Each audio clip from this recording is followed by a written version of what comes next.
name is Propaganda. It's called Be Present. I feel like that's what I love here about this space, is unless you're on your phone, then you're pretty much present. No, but you can record it. I was just kidding. That's not what I meant. She said, oh, fuck. You gonna call me out. All right, here it goes. All right. So I tend to think of life in terms of movie clips or tweetable moments. Somehow I've convinced myself that they last longer that way. Now my wife proved me wrong when she referred to my phone as my black wife. Now I thought it was funny. I mean, we both giggled about it, but single men take note. Now I'm no expert, but I don't think she was kidding. She said some other stuff that I really can't remember because I was too busy in my head composing some kind of tweet where I would quote her with some sort of clever hashtag about marriage and about how much I loved her, to be paying attention to her in that moment. I think what snapped me back in was like the silence that indicated that I was supposed to have some sort of response to whatever she was saying. I told my father that story.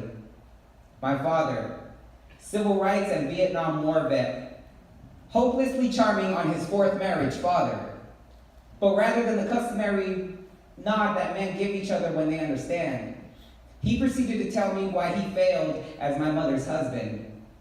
He said it's the same reason that half of my platoon died in Vietnam, and it's the same reason that you are deathly afraid of your daughter becoming a teenager. Son, you can't see past the explosions.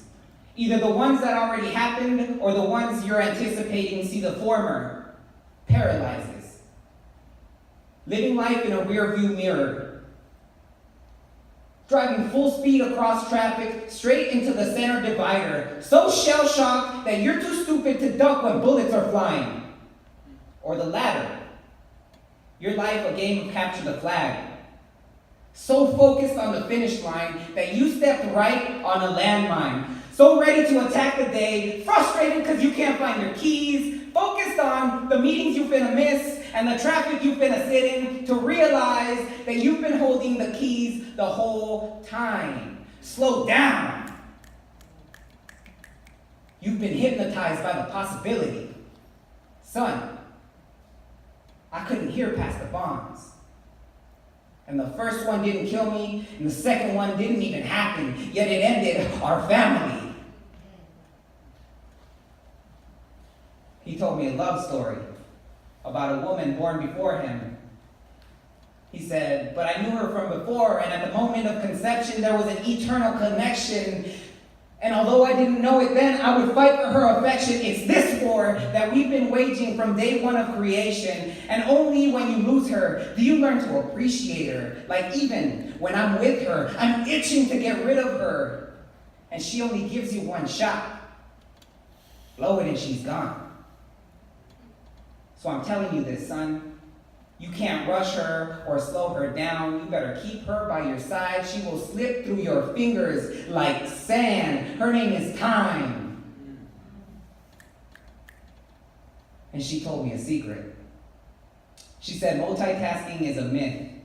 You're not doing anything good, just everything awful. And she begged me to stop stretching her thin and stuffing her full and stop being so concerned with the old her and the future her, but to love her now. Her presence is God's present, and you should be that present. So I guess you could say that I've been through a divorce now. Me and my phone are no longer married. I think I'm ready to be here now.